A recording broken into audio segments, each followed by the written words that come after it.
Po, mga kababayan, ma'am sir, this is Jam, the Filipino channel ng inyong pong lingkod.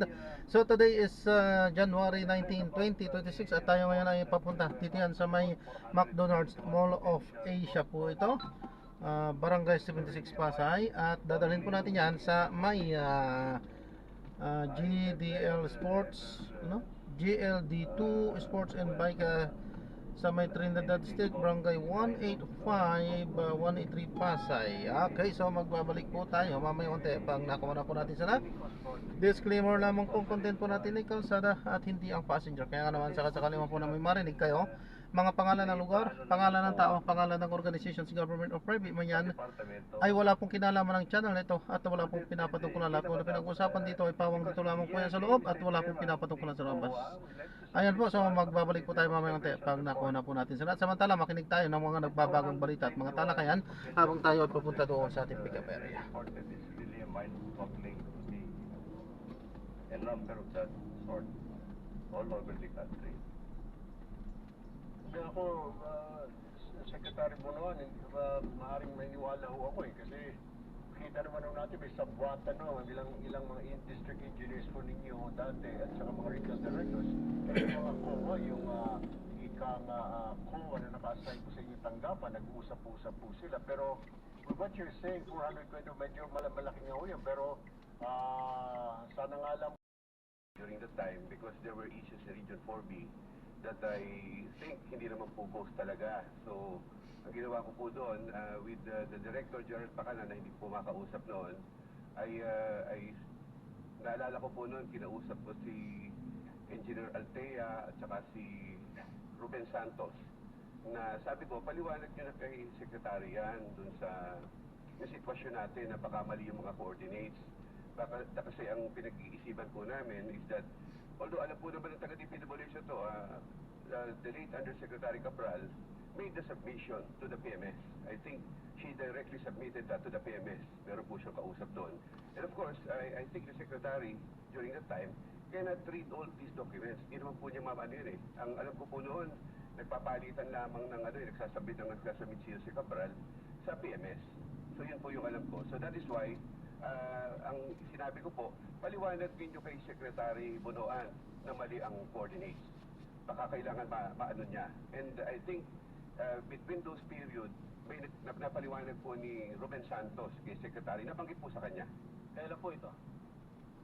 I think after the submission na po nung sambong sa Pangulo, Mr. Chair. After August 4. After August 4 po.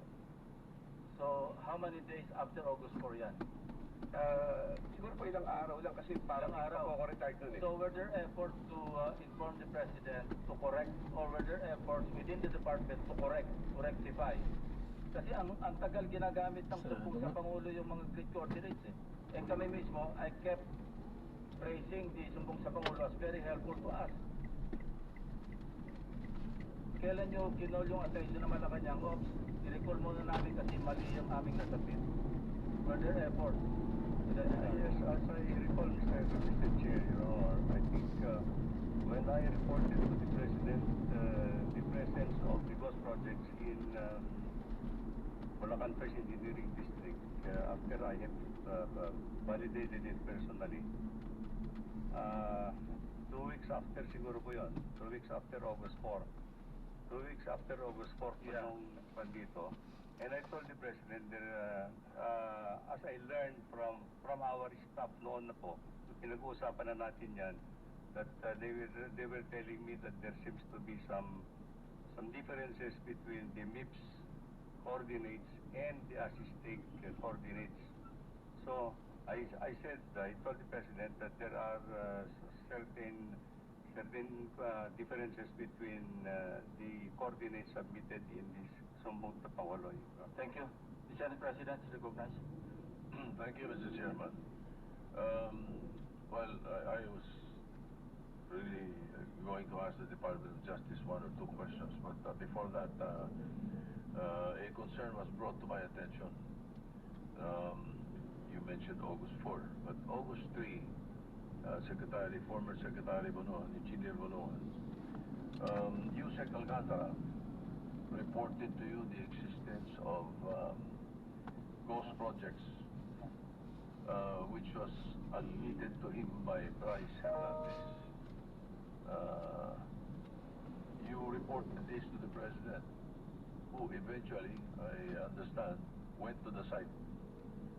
So, did you validate this? How did you validate the report of Yusek Alcantara?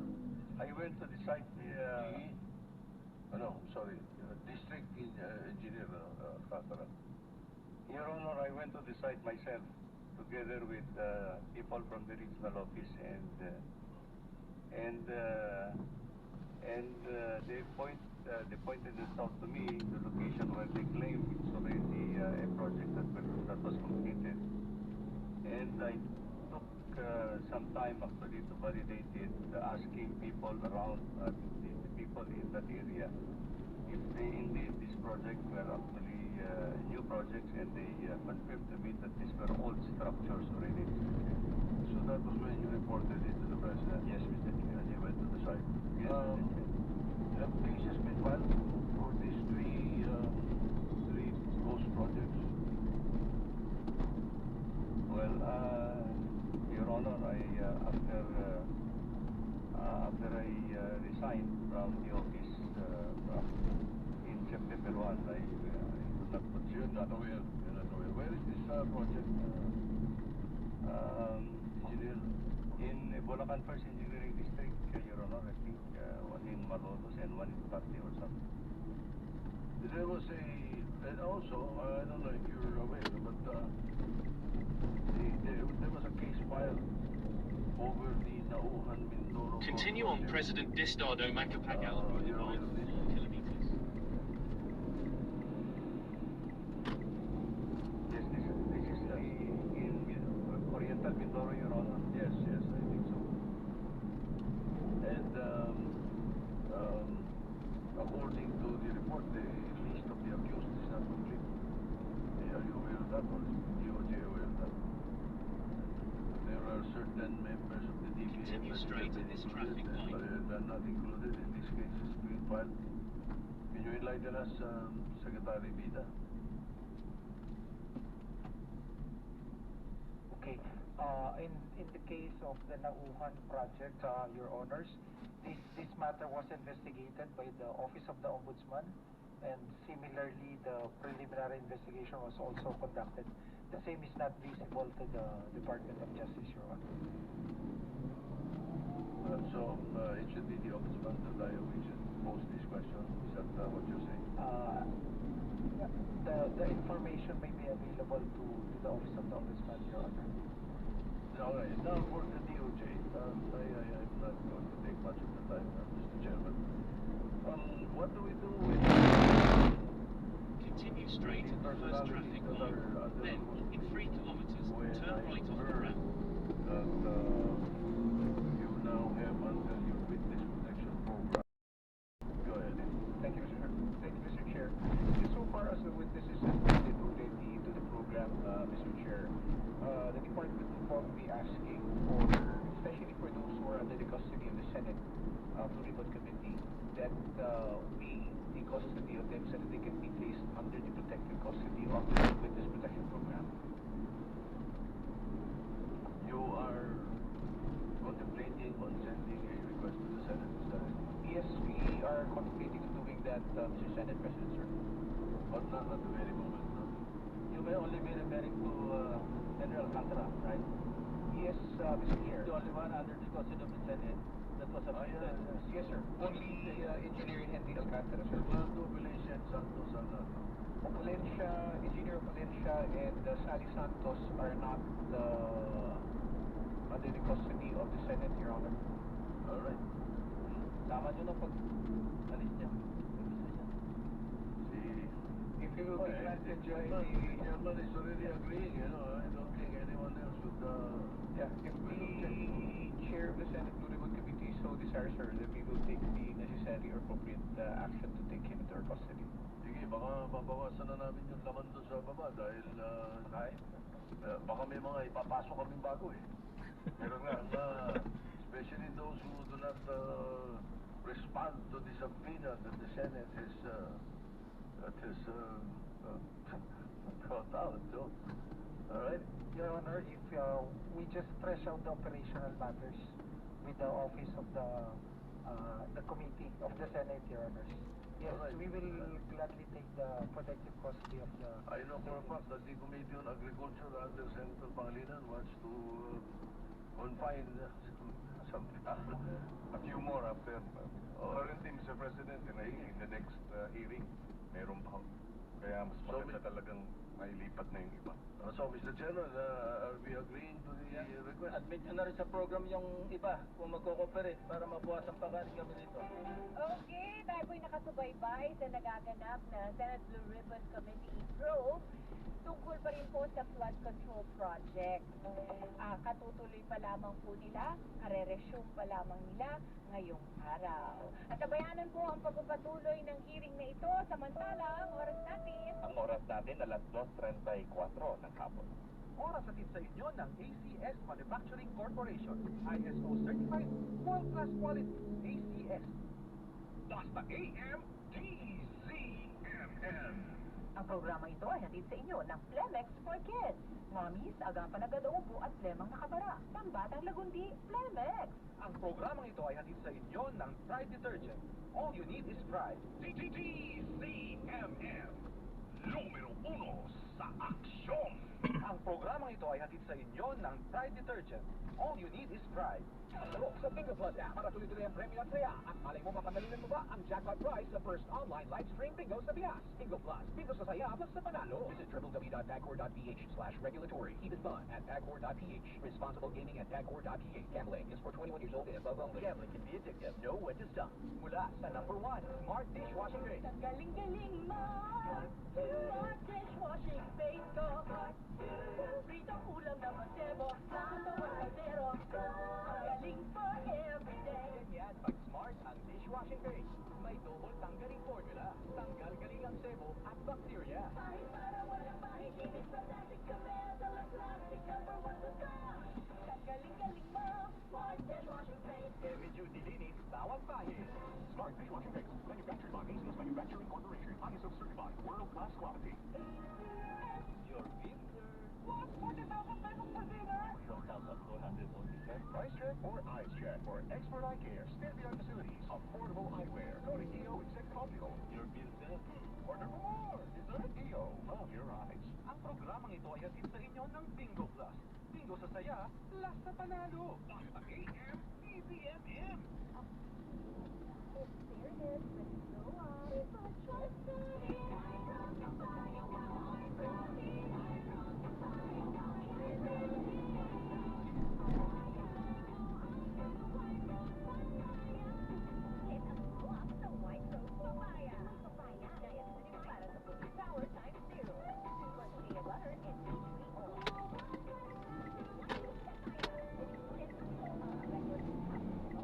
Workbooks Papaya. Manufactured by ACS Manufacturing Corporation. ISO certified. World-class quality.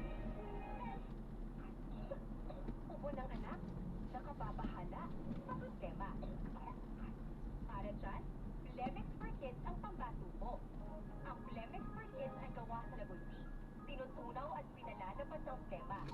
Ginhawa para sa bata, peace of mind para kay mommy. Camille Raciambao po, nag-reflex for Plemex. Nagbatang lagundi, Plemex! Agapan agad ang ubo at lemang nakabara. Pambatang lagundi, Plemex! DZMM. Numero 1 sa aksyon. Ang programang ito ay hatid sa inyo ng Plemex Forte Zero Vent Capsule. Maluwag ang paghinga, tunaw ang plema. Basta lagundi, Plemex! Ang programang ito ay hatid sa inyo ng Pride Detergent. All you need is Pride. Yolo Pascual po, sa ubo at hika, may Plemex Forte Zero and bottles. Pero para sa ginhawang kailangan agad, may Plemex Forte Capsule and blister pack. Madaling bitbitin, kaya may bulsa. Gawa sa natural na lagundi na tumutunaw at nagpapalabas ng plema. Convenient na, ginhawa pa. Plemex Forte Lagundi and Capsule. Plemex. Generic name of Plemex Forte. If symptoms persist, consult your doctor at plema. Hindi lang po. Maluwag ang paghinga sa Plemex Forte. Basta lagundi, Plemex. Ang Plemex Forte Lagundi Capsule ay mabibili sa online butika o drugstore na malapit sa inyo. Sa Bingo Plus app para tuloy-tuloy ang premyo at saya. At malay mo mapagalitan mo ba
turn right off the ramp towards Terminal 3, Sales.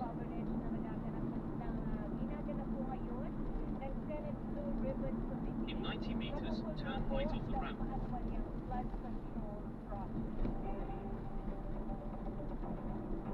Kayo na yung magkakwento. Sige.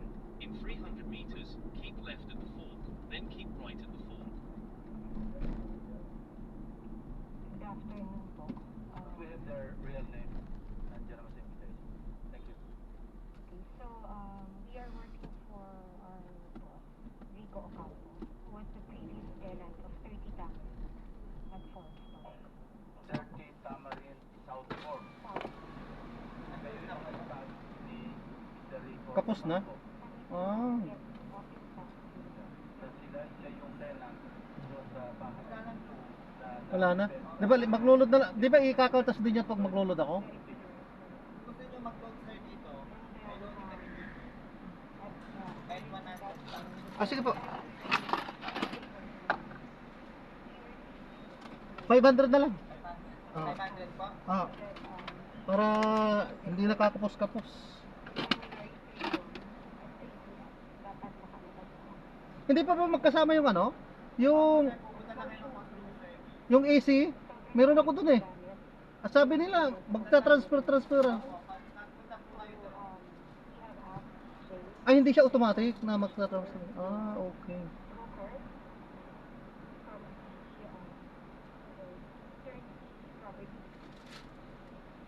Nakipag-coordinate po kami to have an extension. And we were given until February to that was already in 2020. And eventually you were evicted. And who Thank you po. informed you that you were being evicted? Yan, 45 po yan. Parang then email po Naubusan ng pala ako. OFW. Kinapos. Tres na lang eh. 42 yung laman. Dapat sana ano, kinukonsider nila yon na buksan, tapos pag nag-load, babawas na lang. Kumbaga utang ba? Nagganon na ata po sila pero napabayaan lang din kasi ng iba. Yun lang, nabuso no. You're forcibly being pushed out of the residence. Nabanggit niya si Karen Vizcaya. Would you confirm that? Keep right at the fork, turn right off the fork. In 100 meters, keep left at the fork, Yeah. then in But how 40 do you meters, know keep left at the fork. that that contractor being referred to by TJ Conti is actually Mr. Vizcaya? In 200 meters, make a left We already U-turn onto mentioned to our Ambrose boss Avenue. nung lumabas yung mukha po ni Mr. Vizcaya. Sabi ko, kami Saan lumabas ang sa mukha? TV po, when the flood control project is being brought up. During the hearing. Yes, during the hearing. Okay, Sabi so- ko sa boss ko, sorry about that. Sabi ko po sa boss ko, tsaka sa kalit ko, tingnan nyo nga, ma'am, tingnan mo po kung maiisip itong mukha na to. Hindi ba ito yung contractor na pinakilala sa akin? In 100 meters, make a left And then U-turn. we both agreed na siya nga. And he was physically there. He was physically there, How long did you talk to Mr. Vizcaya? less than 5 minutes po, pero kasi natandaan namin siya because he was the one manning the sequence na sinabihan pa na tulungan kami para makabilis yung pag-move. Kindly narrate the conversation that took place between you and Mr. Vizcaya at that point in time. During February 1 po, it was just a short introduction by TJ Conti. He mentioned that he is the contractor. And then February 2, medyo nagtagal po kasi nakiusap na nga kami na we really cannot matanggal lahat ng mga gamit dahil sa sobrang dami.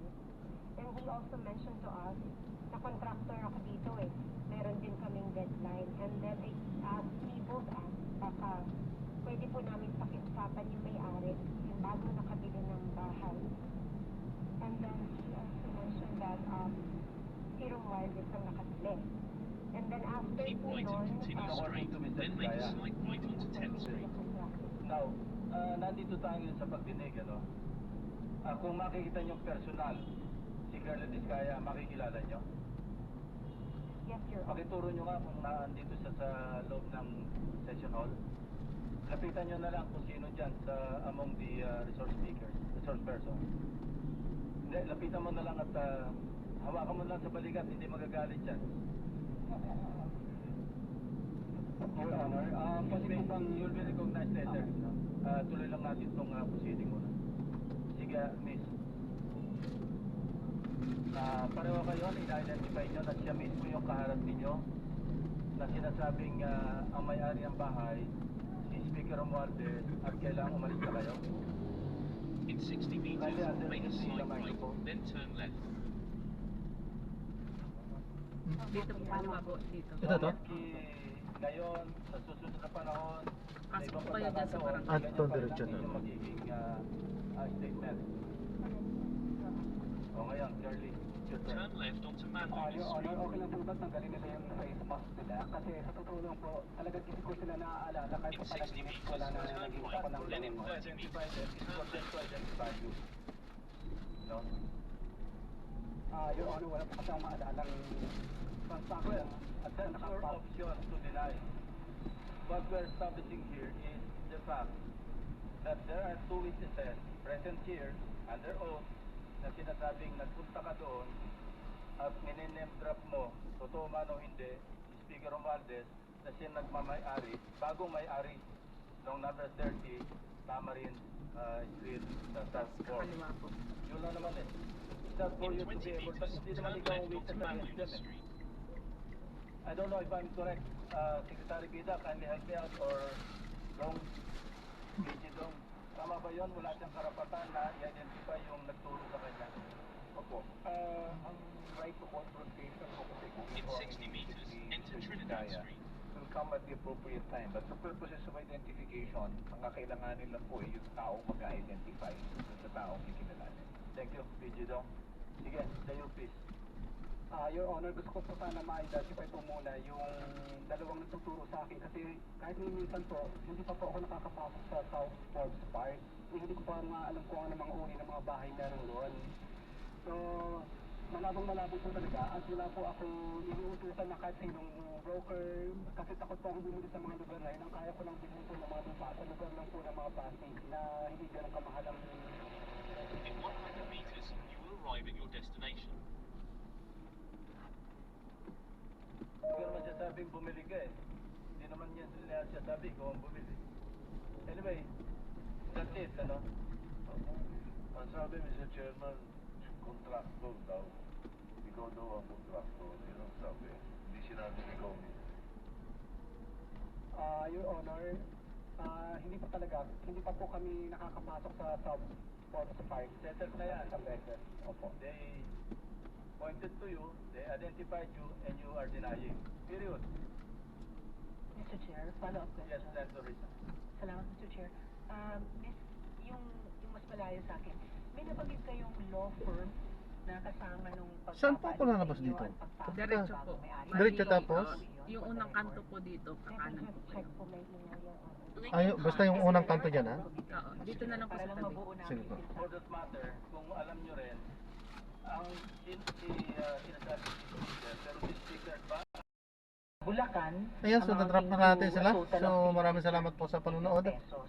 Hanggang sa muli, Baka ingat. habang God bless. dumadaan ang panahon, Paalam po. mas marami pang maka-flag ang COA.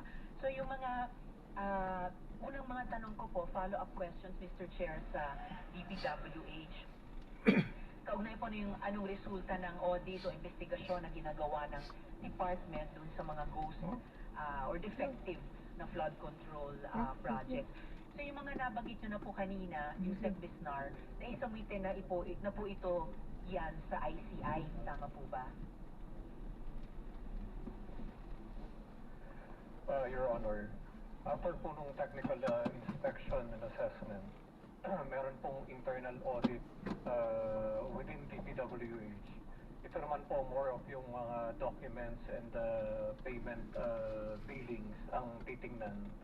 After nito po, saka po ipapadala sa ICI, Your Honor. Okay po. So hindi pa po. May time frame po ba kayo para mag-submit sa commission?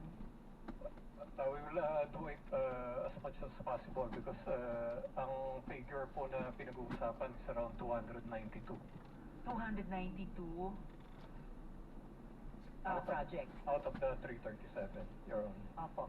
And within this month po ba yun or within the first quarter of the year, ano po yung horizon na tinitingnan nyo to submit to ICI?